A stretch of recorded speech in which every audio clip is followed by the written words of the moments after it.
El umbral del terror.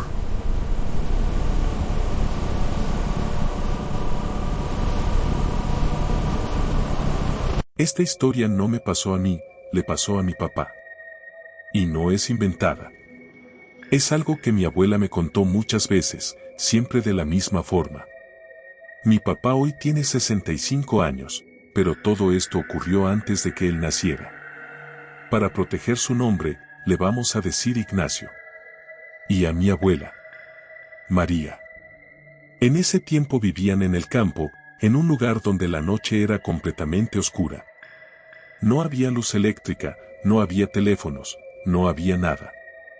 Solo el sonido del viento y el silencio. Las casas eran de caña, elevadas del suelo, con piso de tablas.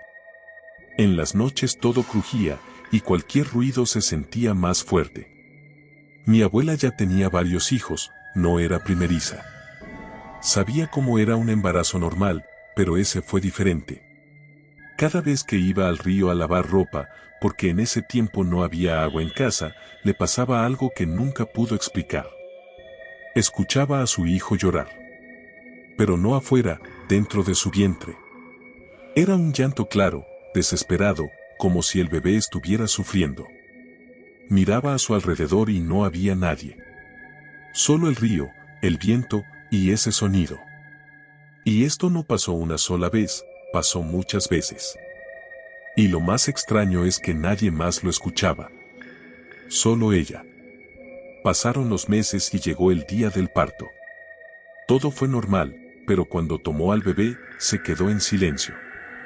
En el paladar tenía una marca. Una cruz. No parecía una herida, era como si estuviera formada en la carne. Y lo más inquietante es que solo mi abuela podía verla. Con el tiempo empezó a preguntar, a buscar respuestas. Y los mayores del campo le dijeron algo que nunca olvidó. Que esos niños no eran normales, que tenían algo especial.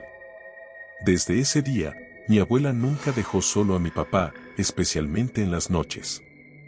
Porque había algo más. Todas las noches, una lechuza se posaba cerca de la casa. Siempre en el mismo lugar, y cantaba. En el campo, eso no es normal. Es un mal augurio. Muchos dicen que no es solo un ave. Mi abuela lo sabía, y por eso lo protegía. Hasta que una noche, cometió un error. Mi abuelo no llegaba. Ya era tarde, y en ese tiempo no había forma de avisar. De pronto, escuchó ruido abajo. Los pollitos estaban inquietos, como si algo los estuviera atacando. Pensó en un zorro, o algún animal, y decidió bajar. Dejó a mi papá solo. Bajó las escaleras en la oscuridad, pero cuando llegó, todo estaba en silencio. Las gallinas tranquilas. Los pollitos también. No había nada. Y en ese momento sintió miedo. Entonces lo escuchó. El llanto. Pero esta vez, venía de arriba. De la casa. Era mi papá. Llorando, desesperado. Mi abuela subió corriendo. Y cuando entró, lo vio. Mi papá estaba llorando, y botando sangre por la boca. Y frente a él, una lechuza. No era normal. Estaba demasiado cerca, demasiado quieta. Y en su pico, tenía algo. La cruz. La misma cruz del paladar. Mi abuela gritó, corrió hacia él, y en ese instante la lechuza desapareció. Minutos después, mi abuelo llegó, confundido. Dijo que alguien lo había detenido en el camino, pero cuando miró, no había nadie. Nunca supo quién fue. Con el tiempo, todos dijeron lo mismo. Que no era una lechuza. Era una bruja.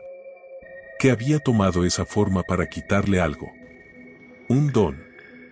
Mi abuela nunca cambió la historia. Siempre la contó igual. Y decía que después de esa noche, empezaron a pasar cosas que no eran normales. Cosas que no le pasan a cualquiera. Pero esas son historias para otro momento. Esta es solo una. Y todas le pasaron a mi familia. No olvides suscribirte y activar las notificaciones para no perderte ninguna historia. Suscríbete.